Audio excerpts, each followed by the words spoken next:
Hello guys, நாளைக்கு IOB எல்பிஓ exam இருக்குது. And நிறைய பேர் வந்து பார்த்தீங்கன்னா எக்ஸாமுக்கான சில இந்த ஹால் டிக்கெட் எடுக்கிறது இந்த மாதிரி ப்ரிப்பரேஷன்ஸில் இருப்பீங்க. ஸோ உங்களுக்கான லாஸ்ட் மினிட் டிப்ஸ் வீடியோ தான் இது. அண்ட் இந்த வீடியோவில் நாளைக்கு எக்ஸாம் பேப்பர் எப்படி இருக்கும், அதை எப்படிலாம் அட்டன் பண்ணலாம் அப்படின்ற மாதிரியான ஒரு சின்ன ஒரு மோட்டிவேஷன் தான் உங்களுக்கு இந்த வீடியோவில் இருக்க போது. இந்த வீடியோவை கடைசி வரைக்கும் பாருங்கள். இந்த வீடியோவை நிறைய மக்களுக்கு நீங்கள் ஷேர் பண்ணுங்கள். புதுசாக எக்ஸாம் போகிறவங்களா இருந்தீங்கன்னா இந்த வீடியோவில் நாங்கள் சொல்கிற டாக்குமெண்ட்ஸு இது மட்டும் தேவையானது மட்டும் எடுத்துகிட்டு போனால் போதும். நீங்கள் நிறைய பதட்டத்தில் நிறைய டாக்குமெண்ட்ஸ் அள்ளி போட்டு எடுத்துகிட்டு போவீங்க. அதுவே உங்களுக்கு வந்து ஒரு மாதிரி கன்ஃபியூசிங்காக இருக்கும். பட் இது எடுத்துகிட்டு போனால் ஓகே, அதை மட்டும் நம்ம சொல்லுவோம். ஸோ நம்ம நவீன் சார் வந்து அதை பற்றின டீட்டெயில் சொல்லுவார். எஸ் கைஸ், இன்னைக்கு நாளைக்கு பார்த்தீங்கன்னா எக்ஸாம் ரெண்டு ஷிஃப்ட் நடக்க போகுது. 7:30 ஷிஃப்ட் ஒன்று, 1:30 ஷிஃப்ட் ஒன்று நடக்க போகுது. சரிங்களா? எல்லாமே பார்த்தீங்கன்னா கண்டிப்பாக இதெல்லாம் எடுத்துகிட்டு போங்க. அது ஆல்ரெடி பிகினராக இருந்தாலும் சரி, இல்லை நீங்கள் ரிப்பீட்டர்ஸாக இருந்தாலும், அதாவது நிறைய எக்ஸாம் அப்பியர் ஆனாலும் சரி, நீங்கள் வந்து எதாவது மிஸ் பண்ண வாய்ப்பு இருக்குது. சரிங்களா? அதனால் கடைசி கட்டத்தில் பார்த்தீங்கன்னா எல்லாருக்கும் ஒரு பதட்டமாக இருக்கும். அதனால் முன்னாடியே பார்த்தீங்கன்னா இன்றைக்கே நீங்கள் என்ன பண்ணிக்கோங்க, மேக்ஸிமம் எல்லா டாக்குமெண்ட்ஸும் ரெடி பண்ணி வச்சுக்கோங்க. சரிங்களா? இப்போ பார்த்தீங்கன்னா first admit card, all ticket பார்த்தீங்கன்னா உங்களுக்கு வந்துட்டு டவுன்லோட் பண்ணி வச்சிருப்பீங்க. அதை மறக்காம பிரிண்ட் போட்டுக்கோங்க. பிளாக் அண்ட் ஒயிட்டே போதும். சரிங்களா? அட்மிட் கார்டு எடுத்துக்கோங்க. அதே மாதிரி ஐடி ப்ரூஃப் பார்த்தீங்கன்னா ஒரிஜினல் ஐடி ப்ரூஃப், அதாவது Aadhaar, driving licence, PAN card எது இருந்தாலும் பார்த்தீங்கன்னா உங்களுக்கு கரெக்டான நேம் இருக்க ஐடி ப்ரூஃப் எடுத்துக்கோங்க. பார்த்தீங்கன்னா அதோட ஒரு போட்டோ காப்பி, அதாவது ஜெராக்ஸ் எடுத்துக்கோங்க. சரிங்களா?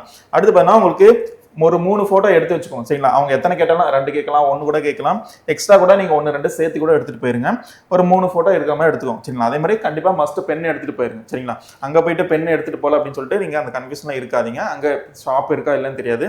நீங்கள் முன்னாடியே ஆல்ரெடி எழுதின பெண்ணு எடுத்துகிட்டு போயிட்டீங்கன்னா உங்களுக்கு கொஞ்சம் பெட்டராக இருக்கும். அப்படி என்ன சார்? இன்னொன்று வந்து பார்த்தீங்கன்னா, இப்போ நிறைய பேருக்கு அட்மிட் கார்டில் எனக்கு ஒரு பேர் இருக்குது, ஐடி ப்ரூஃபில் என்னோட பேர், என்னோட அப்பா பேர் வந்து கொஞ்சம் எக்ஸ்பேண்டடாக இருக்குது. ஆனால் அட்மிட் கார்டில் வந்து பார்த்தீங்கன்னா வெறும் இனிஷியல், அப்பாவோட பேர் இனிஷியல் மட்டும், அந்த லாஸ்ட் நேம் இருக்குல்ல, அது இனிஷியல் மட்டும் தான் இருக்கும். ஸோ எனக்கு நான் இப்போ எப்படி எடுத்துகிட்டு போகிறது அப்படின்னா, நீங்கள் அந்த இனிஷியலுக்கான எக்ஸ்பேன்ஷன் இருக்கக்கூடிய அந்த ப்ரூஃபை கூட நீங்கள் எடுத்துகிட்டு போங்க. அது ஒன்றும் சொல்ல மாட்டாங்க. அதில் பயங்கரமாக கன்ஃபியூஸ் ஆகிட்டு இது எடுத்துகிட்டு போவா அது எடுத்துகிட்டு போவா அப்படின்னு யோசிச்சுட்டு இருக்காதிங்க. ஸோ அட்மிட் கார்டில் இருக்கக்கூடிய பேர் ஓகேங்களா. ஃபார் எக்ஸாம்பிள் இப்போ என்னோட பேர் வந்து இமானுவேல் மேத்யூ, ஓகேவா. ஸோ என்னோட அட்மிட் கார்டில் வந்து பார்த்தீங்கன்னா இமானுவேல் எம்னு தான் இருக்கும். சப்போஸ் என்னோட ஆதார் கார்டு இல்லை என்னோட ஐடி ப்ரூஃபில் இமானுவேல் மேத்யூ இருந்துச்சுன்னா ஒன்றும் பிரச்சனையே இல்லை. அந்த எம்மோட எக்ஸ்பென்ஷன்னா அந்த இடத்துல மேத்யூ. ஸோ அதனால் எதுவும் சொல்ல மாட்டாங்க. பட் இந்த அட்மிட் கார்டில் உங்களோட 10th சர்டிஃபிகேட்டில் என்ன பேர் இருக்குதோ அது உங்களோட ஐடி ப்ரூஃப்ஸில் இருந்துச்சு அப்படின்னா ப்ராப்ளம்ஸ் எதுவும் இருக்காது. தேவையில்லாமல் கொஸ்டினுக்கு நம்ம ஆன்சர் பண்ணணும் அவசியம் இருக்காது. பட் இருந்தாலும் இப்போ போகிறவங்க நீங்கள் இப்படி இருந்தாலுமே எடுத்துகிட்டு போகலாம். சொன்ன மாதிரி இருந்தாலுமே எடுத்துகிட்டு போகலாம். அதே மாதிரி வந்து பார்த்தீங்கன்னா இதெல்லாம் கண்டிப்பாக எடுத்துகிட்டு போக வேண்டிய விஷயம். நீங்கள் வேணும் அப்படின்னா டிரான்ஸ்பரண்ட் வாட்டர் பாட்டில், ஏன்னா 3 மணி நேரம் எக்ஸாம் இருக்க போது, அங்கே தண்ணி இருக்கான்னு தெரியாது. ஆனால் டிரான்ஸ்பரண்ட் வாட்டர் பாட்டில் நீங்கள் எடுத்துகிட்டு போய்க்கோங்க. முக்கியமாக வந்து பார்த்தீங்கன்னா அந்த ரிப்போர்ட்டிங் டைமுக்கு கரெக்டாக போயிடுங்க. நிறைய பேர் வந்து பார்த்தீங்கன்னா அவசரமாக போகிறது. ஸோ இந்த மாதிரி போயிடாதீங்க, முன்னாடியே போங்க. அது இல்லாமல் ஒரு சிலருக்கு பார்த்தீங்கன்னா வெளியே வேறு ஸ்டேட்லலாம் போட்டிருக்காங்க. அதனால் பார்த்தீங்கன்னா அவங்களுக்கு பஸ்ஸு டைமிங்கோ இல்லை எதுன்னு தெரியாமல் இருக்கும். அதனால் முடிஞ்ச அளவுக்கு சீக்கிரம் 1 hour பிஃபோராக போயிட்டீங்கன்னா உங்களுக்கு கரெக்டாக இருக்கும். அது இல்லாமல் பார்த்தீங்கன்னா நிறைய பேர் ஒரு தப்பு பண்ணுறாங்க. என்னன்னா மார்னிங் பிரேக்ஃபாஸ்ட்டோ இல்லை லஞ்சு சாப்பிடாம போயிடுறாங்க சார். இப்போ பார்த்தீங்கன்னா எக்ஸாமே 3 hours கண்டக்ட் பண்ணுறாங்க. அதுக்கு முன்னாடி பார்த்தீங்கன்னா ரிப்போர்ட்டிங் டைம் 1 hour இருக்கு. அதை தாண்டியும் ஒரு 10 minutes 15 minutes கழிச்சு தான் நம்மளை வந்து வெளியே விடுறாங்க. அப்போ தான் கிட்டத்தட்ட 4 மணி நேரம் 4.5 மணி நேரம் உள்ள இருக்க மாதிரி இருக்கு. அப்போ பார்த்தீங்கன்னா நம்ம வந்துட்டு சாப்பிடாம போயிட்டோம்னா அது உள்ள நடுவுலேயே பார்த்தீங்கன்னா நமக்கு ஒரு மாதிரி இதாக இருக்கும், கரெக்ட், ஒரு எனர்ஜிலெஸ்ஸாக இருக்கும். சரிங்களா? அப்போ பார்த்தீங்கன்னா எனர்ஜெட்டிக்காக இருக்கணும்னா கொஞ்சம் லைட்டாக நம்ம என்ன பண்ணலாம், சாப்பிட்டு போகிறது தான் கரெக்டாக இருக்கும். சரிங்களா? அதனால என்ன பண்ணாதீங்க, சாப்பிடாம போகாதீங்க. முடிஞ்ச அளவுக்கு லைட்டாக ஏதாச்சும் சாப்பிட்டு போயிருங்க. ஓகே, இப்போ வந்து பார்த்தீங்கன்னா எக்ஸாம் பேப்பர் எப்படி இருக்கும் அப்படின்றதெல்லாம் அப்படியே சொல்லிடுங்க சார். எக்ஸாம் பேப்பர் பார்த்தீங்கன்னா நமக்கு பார்த்தீங்கன்னா ஆல்ரெடி பார்த்தீங்கன்னா 2 LBO முடிஞ்சிருக்கு. சரிங்களா? கிட்டத்தட்ட இந்த LBO பார்த்தீங்கன்னா அதே ஸ்டாண்டர்டில் தான் இருக்கும்னு தோணுது. மேபி எல்லாமே பார்த்தீங்கன்னா நமக்கு வந்துட்டு 2 மார்க்காக இருக்கனால அது ரீசனிங் கான்செப்ட் பொறுத்தவரை எல்லாமே 2 மார்க்காக தான் இருக்க போகுது. அப்போ நீங்கள் பார்க்குறப்போ நமக்கு வந்துட்டு மேபி சான்ஸ் பார்த்தீங்கன்னா உங்களுக்கு கொஞ்சம் மாடரேட்டாக இருக்க வாய்ப்பு இருக்கலாம். சரிங்களா? அது பார்த்தீங்கன்னா எக்ஸாக்டாக சொல்ல முடியாது. ஏன்னா பார்த்தீங்கன்னா இந்த டைம் தான் நம்ம புதுசாக ஒவ்வொரு LBO கொண்டு வராங்க. சரிங்களா? அப்படின்றப்போ இது வந்துட்டு கஷ்டமா இருந்தா நல்லது. எல்லாருமே கொஸ்டின் பேப்பர் கஷ்டமா இருந்தா தான் நல்லது. இன்கேஸ் ஈஸியா வச்சுட்டாங்கன்னா எல்லாருமே பார்த்தீங்கன்னா அந்த காம்படிஷன் பார்த்தீங்கன்னா ஒரே மாதிரி தான் இருக்க போகுது. சரிங்களா? அதனால வந்துட்டு கரெக்டா போடுங்க. அது இன்னொன்னு என்னன்னா, ஈஸியா இருந்தாலும் சரி கஷ்டமா இருந்தாலும் சரி கொஸ்டின் பார்த்தீங்கன்னா கரெக்டாக போடுங்க. நீங்கள் அவசரமாக போடுற இப்போ ப்ரிலிம்ஸ்லேயே பார்த்தீங்கன்னா நம்ம என்ன பண்ணுவோம், ஃபாஸ்ட்டாக, அதாவது கொஸ்டின்ஸ் எல்லாமே ஈஸியாக தான் இருக்க போது நம்ம ஃபாஸ்ட்டாக போடுவோம். என்ன பண்ணிடுவோம், ஒரு 2-3 கொஸ்டின் தப்பு பண்ணிடுவோம். ஆமாம். இப்போ பார்த்தீங்கன்னா அந்த மாதிரி ஈஸியாக இருக்க டைம்லேயே நம்ம கொஸ்டின் தப்பு பண்ணுறோம் அப்படின்னா நம்ம என்ன பண்ணக்கூடாது, இந்த இடத்துல ஈஸியாக கேட்டாலும் சரி 30 கொஸ்டின் கேட்டாலுமே நம்ம வந்து என்ன பண்ணோம், 60 கொஸ்டின்ஸ் என்ன பண்ணும், நம்ம 60 மார்க்ஸ் வாங்க பார்க்கணும். சரிங்களா? 30 கொஸ்டின் 60 மார்க்ஸ் வாங்க பார்க்கணும். ஏன்னு சொல்கிறேன் அப்படின்னா, நீங்க வந்து ஒரு கொஸ்டின் தப்பு பண்றீங்கன்னு வச்சுக்கோங்க, கேர்லெஸ் மிஸ்டேக்கா ஒரு கொஸ்டின் தப்பு பண்றீங்க அப்படின்னா உங்களுக்கு அந்த ஒரு கொஸ்டினுக்கான 2 மார்க் வருமா, அந்த 2 மார்க்கும் போயிடும். அதோட பாத்தீங்கன்னா நெகட்டிவ் 0.5 நெகட்டிவ், ஏன்னா 1/4 நெகட்டிவ். அப்ப பாத்தீங்கன்னா 0.5 நமக்கு போயிடும். ஓகேவா? அப்போ நம்ம கொஞ்சம் கேர்லெஸ்ஸா இருக்கனால இங்க என்ன ஆகுதுன்னா 2.5 மார்க் வெளியே போகுது. அப்ப 2.5 மார்க்ல பாத்தீங்கன்னா உங்களுக்கு ஏகப்பட்ட காம்படிஷன் உள்ள வந்துடும். சரிங்களா? ஒவ்வொரு அரை மார்க்குமே இங்க நம்ம ரொம்ப ரொம்ப முக்கியம். சரிங்களா? அப்படின்றப்போ 2.5 மார்க் உங்ககிட்ட இருந்து வெளியே போயிருச்சு அப்படின்னா அந்த 2.5 மார்க்குள்ள அந்த 2.5 மார்க்ல நிறைய பேர் உள்ள வர வாய்ப்பு இருக்கு. சரிங்களா? அதனால எல்லாமே பாத்தீங்கன்னா ஒவ்வொரு மார்க்குமே இங்க இம்பார்ட்டன்ட் தான். சரிங்களா? ஏன்னா எக்ஸாம் ஈஸியா வச்சுட்டாங்கன்னா எல்லாருமே பாத்தீங்கன்னா அந்த நியர்பை மார்க்ல நிறைய பேர் இருப்பாங்க சார். அப்படின்ற பாக்குறப்ப நமக்கு வந்துட்டு அது ரொம்ப இதா இருக்கு. இப்ப இந்த குவான்ஸ் ரீசனிங் எப்படி அப்ரோச் பண்ணலாம்? இப்போ குவான்ஸ் பாத்தீங்கன்னா உங்களுக்கு வந்துட்டு மொத்தம் 30 கொஸ்டின் இருக்க போகுது. கரெக்டா? அப்ப பாத்தீங்கன்னா நம்ம ஸ்பீட் மேக்ஸ் பாத்தீங்கன்னா நிறைய இருக்க வாய்ப்பு கிடையாது. சரிங்களா? அப்ப பாத்தீங்கன்னா நமக்கு என்னது கண்டிப்பா நம்பர் சீரிஸ் இருக்க போகுது. அது 4 to 5 இருக்கு. அது அப்ராக்சிமேட்டா 5 வச்சுக்கலாம். சரிங்களா? ராங் நம்பரோ இல்ல மிஸ்ஸிங் நம்பரோ ஏதோ ஒன்று இருக்க போகுது. அப்ப 5 கொஸ்டின் கேட்டாங்க அப்படின்னா உங்களுக்கு என்ன பண்ணலாம், உங்களுக்கு டிஏ எப்படி இருக்குன்னா மேக்ஸிமம் பார்த்தீங்கன்னா நமக்கு குவான்ட் செக்ஷனை பொறுத்தவரையும் நமக்கு டிஏ கேஸ்லெட் தான் அதிகமாக இருக்க போகுது. அப்போ 2 டிஏ பிளஸ் ஒரு கேஸ்லெட் இருக்க போகுது. மேக்ஸிமம் இதுதான் வாய்ப்பு இருக்கு. சரிங்களா? இப்போ பார்த்தீங்கன்னா 2 டிஏ பிளஸ் ஒரு கேஸ்லெட் பார்த்தீங்கன்னா கிட்டத்தட்ட ஒரு 15 கொஸ்டின்ஸ். ஓகே, ரவுண்டோட பார்த்தீங்கன்னா ஒரு 15 கொஸ்டின் வச்சுக்கலாம். இது வரும் பார்த்தீங்கன்னா missing number or wrong number ஏதோ ஒன்று 5 இருக்க போகுது. கிட்டத்தட்ட பார்த்தீங்கன்னா 15 இது ஒரு 5 பார்த்தீங்கன்னா 20 ஆச்சு. அப்போ அப்ளிகேஷன் சம்ஸ் பார்த்தீங்கன்னா உங்களுக்கு ஒரு 10 அப்ளிகேஷன்ஸ் இருக்க மேக்ஸிமம் வாய்ப்பு இருக்கு. சரிங்களா? அப்போ அப்ளிகேஷன் சம்ஸும் ஒரு 10 இருக்கு. சரிங்களா? இதை தாண்டி நீங்க கேட்கலாம் குவான்டிட்டி ஒன்னும் டேட்டா சஃபிஷியன்சி வருமானு கேட்டா வர வாய்ப்பு இருக்கு. அது எப்படின்னா இதுல வேணா ஒரு 7 கொஸ்டின்ஸ் ஆர் 8 கொஸ்டின்ஸ் வச்சுட்டு குவான்டிட்டி 1 குவான்டிட்டி 2 ஒரு 2 கொஸ்டின்ஸ் வைக்கலாம். அப்போ பார்த்தீங்கன்னா குவான்டிட்டி 1 அண்ட் குவான்டிட்டி 2. சரிங்களா? அதே மாதிரி டேட்டா சஃபிஷியன்சி.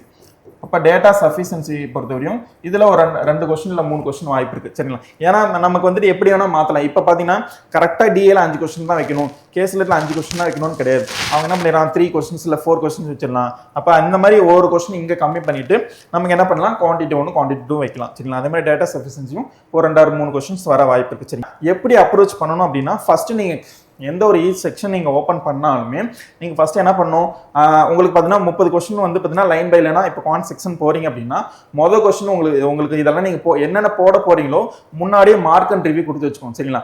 அங்கேயே பார்த்தீங்கன்னா உங்களுக்கு கீழே பார்த்தீங்கன்னா உங்களுக்கு மார்க் அண்ட் ரிவ்யூ ஆப்ஷன் இருக்கும். ஓகே, அது பர்பிள் கலரில் மாறிடும். சரிங்களா? அது நீங்கள் மார்க் அண்ட் ரிவ்யூ கொடுத்துட்டீங்கன்னா பர்பிள் கலரில் மாறிடும். அது வந்து ஒரு இன்ட்டு மாதிரி தான் உங்களுக்கு. சரிங்களா? திரும்பி வந்து அந்த கொஸ்டின் நம்ம பார்க்கணும், நம்ம வந்து போடணுன்ற மாதிரி உங்களுக்கு ஒரு இண்டிகேஷன் தான். சரிங்களா?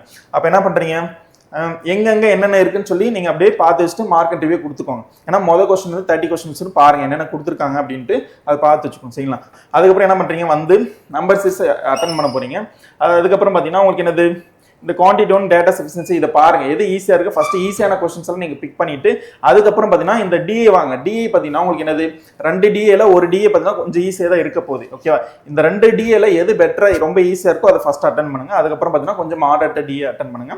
அப்புறம் கேஸ்லெட் பாருங்க, கேஸ்லெட் ரீட் பண்ணிட்டு எது ஒன்னு வந்து பார்த்தீங்கன்னா வென் டயக்ராம் ஃபார்ம் பண்ற மாதிரி இருக்கும், இல்லைன்னா டேபிள் ஃபார்ம் பண்ற மாதிரி இருக்கும். சரிங்களா? அது என்னன்னு பார்த்துட்டு கரெக்டா அதுக்கேற்ற மாதிரி நீங்க நிறைய ப்ராக்டிஸ் பண்ணியிருப்பீங்க எல்லாருமே. சரிங்களா? அதுக்கேற்ற மாதிரி கொஞ்சம் என்ன பண்ணுங்க டைம் அலோகேட் பண்ணி முடிஞ்ச அளவுக்கு முடிக்க பாருங்க. சரிங்களா? ரீசனிங் பொறுத்த வரைக்கும் இந்த பசில்ஸ் இந்த மாதிரி தான் அதிகமாக இருக்க போது. மிஸ்லேனியஸ் ஒரு 5 மார்க் 7 மார்க் அப்படி தான் இருக்கும் மேக்ஸிமம் பாசிபிலிட்டி. இந்த பசில்ஸ் பொறுத்த வரைக்கும் சிங்கிள் வேரியபிள் பசில்ஸை ஃபஸ்ட் அட்டன் பண்ண பாருங்க. ஓகேவா? சிங்கிள் வேரியபிளாக தான் இருக்கும், பார்க்கறது கொஞ்சம் சின்னதாக தான் இருக்கும். அதை ஃபஸ்ட்டு அட்டன் பண்ண பாருங்க. அதுக்கப்புறம் வந்து பார்த்தீங்கன்னா டபுள் வேரியபிள்ஸு கொஞ்சம் நெக்ஸ்ட் ஸ்டெப்பில் வைங்க. ஸோ இப்படி பண்ணிங்கன்னா மேக்ஸிமம் வந்து பார்த்தீங்கன்னா இந்த ஈஸியாக இருக்கிறதெல்லாம் ஃபஸ்ட் அட்டன் பண்ணிடலாம். ஸோ ஈஸியாக இருக்கிறத ஃபஸ்ட் அட்டன் பண்ண பாருங்கள்.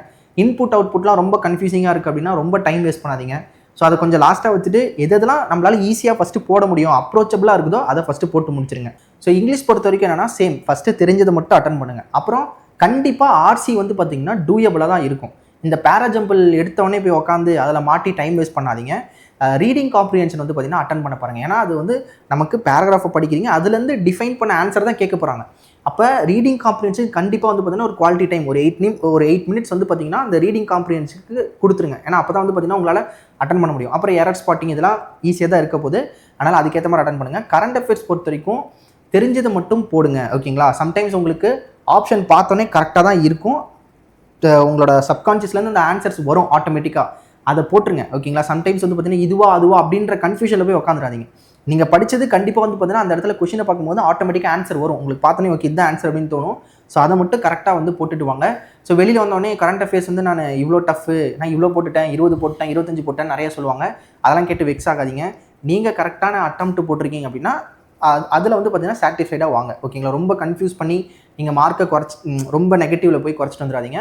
அதே மாதிரி முக்கியமான விஷயம், இந்த நார்மலைசேஷன் இருக்கக்கூடிய விஷயத்தில் அட்டெம்ப்ட் அதிகமாக இருக்கணும், அக்யூரேட்டான அட்டெம்ப்ட் அதிகமாக இருக்கணும். அப்போ தான் அந்த பர்சன்டேஜ் மேலே 10 to 15 5 to 10% ஆஸ்பிரண்ட்டில் வந்தால் தான் நம்ம சேஃபாக இருக்க முடியும். அதுக்கேற்ற மாதிரி பேப்பரை அப்ரோச் பண்ணிட்டு வாங்க. இதெல்லாம் முடிச்சுட்டு எக்ஸாம் எப்படி இருந்ததும் அப்படின்றதுமே நம்ம கிட்ட சொல்லுங்கள். நானுமே வந்து பார்த்தீங்கன்னா செல்ஃப் கிவன் அனாலிசிஸ் போடுவேன். ஸோ அதையுமே நீங்கள் பார்க்கலாம். அதே மாதிரி டேபிள்ஸ்லாம் கொஞ்சம் பார்த்துட்டு போங்க. அது ஸ்கொயர் டேபிள், கியூப் டேபிள், அதே மாதிரி பிரைம் டேபிள்ஸ்லாம் கொஞ்சம் பார்த்துட்டு போங்க. இதெல்லாம் பார்த்தீங்கன்னா ஒரு 13 டேபிள், 17 டேபிள், 19 டேபிள், இந்த பிரைம் டேபிள்லாம் பார்த்தீங்கன்னா லாஸ்ட் மினிட்ஸ் ஒரு டைம் பார்த்துட்டு போயிட்டீங்கன்னா உங்களுக்கு டக்கு நாங்கள் வந்து ஞாபகம் வர வாய்ப்பு இருக்கு. அதே மாதிரி மென்சுரேஷன் ஃபார்முலா பார்த்தீங்கன்னா ஒரு ரீகால் பண்ணிட்டு போயிருங்க. ஏன்னா பார்த்தீங்கன்னா நம்ம எல்லா கொஸ்டின் தெரியும், மென்சுரேஷன் பொறுத்தவரை ஃபார்முலாஸ் தெரியல அப்படின்னா நம்ம என்ன பண்ண முடியாது, அந்த கொஸ்டின் அட்டனே பண்ண முடியாது. அப்படின்றப்ப அந்த கொஸ்டின் நாங்கள் நம்ம ஃபார்முலா தெரியல அதனால நான் விட்டுட்டு வந்துட்டேன் அப்படின்ற மாதிரி நீங்கள் என்ன பண்ணுவீங்க, விட்டுட்டு வருவீங்க. அதனால ஒரு டைம் ரீகால் பண்ணிட்டு போயிருங்க, சரிங்களா? அதையும் okay guys, so all the best. நல்லா பண்ணிட்டு வாங்க. எக்ஸாம் முடிச்சுட்டு மறக்காமல் உங்களோட ரிவ்யூஸை சொல்லுங்கள். நெக்ஸ்ட் அப்டேட்டில் உங்களை வந்து பார்க்குறேன். எல்லாத்துக்குமே thank you. Take care. Have a nice day. Bye.